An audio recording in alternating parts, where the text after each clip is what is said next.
Hey folks, how we doing? Good?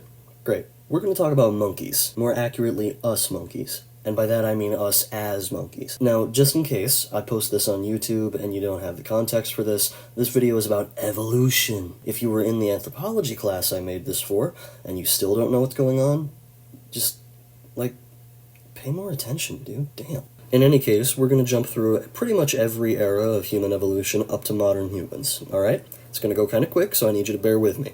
Starting off with the Miocene epoch, beginning around 23 million years ago. During this time, there was a lot of jungle and rainforest all over the planet, and I do mean a metric shit ton. There were a lot of different kinds of monkeys swinging around in the jungles by this point, with each different kind belonging to a distinct family of species called a genus. Eventually, this era ended around 5.3 million years ago. Fast forward just a little bit, and now we're moving into the Pliocene epoch, which happened about 5 million years ago. By this point, all, or at least most of, the jungles had disappeared, and so did the different genus. Genuses? Geni?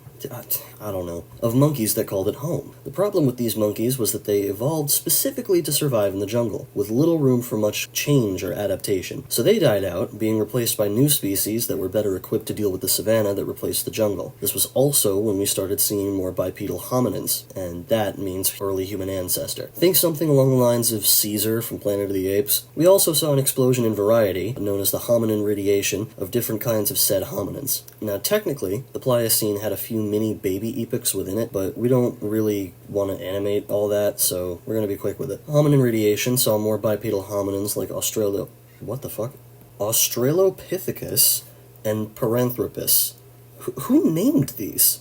Anyway, the Lomekwian period saw the earliest stone toolkit ever made via flint knapping, found in modern-day Lake Turkana and Kenya. Now we can move on to the Pleistocene epoch. This era was around 1.7 million years ago, and was way colder. It saw the introduction of Homo erectus. Cue the smirk from the guy in the back. These guys were a lot bigger than other early humans, having denser bones and broader shoulders. Generally, they were a very sturdy people. They were also pretty smart. Not like Einstein smart, obviously, but they were intelligent by comparison to their predecessors. And that mattered, because it led to an evolutionary path that would eventually bring us around. Now, pretty soon after the Pleistocene began, hominin radiation ended, leaving only the Homo genus as the survivors. At that point, Homo erectus started to leave modern-day Africa, heading all over Eastern Asia and the Middle East. We found sites in Java and China that are obviously Homo erectus, and we found sites in Georgia, which are the earliest evidence we have of erectus outside Africa. No, wait, not that Georgia.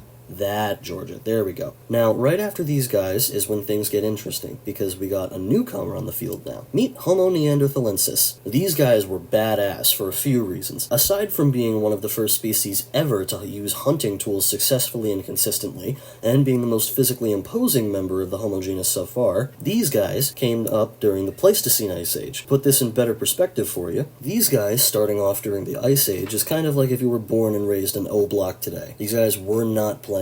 It's also important to note that these dudes had brains of equal size to ours. Now, by the Middle Paleolithic period, these guys had figured out the game changer that is Levewa technology. Basically, they learned to use breakable stones to make extremely sharp weapons and blades, and eventually this would lead to the appearance of the first Homo sapiens, or humans, in around 190,000 years ago in Africa. And that, everyone, is the story of, well, us. I hope you all enjoyed this video. If you didn't, that's not my problem.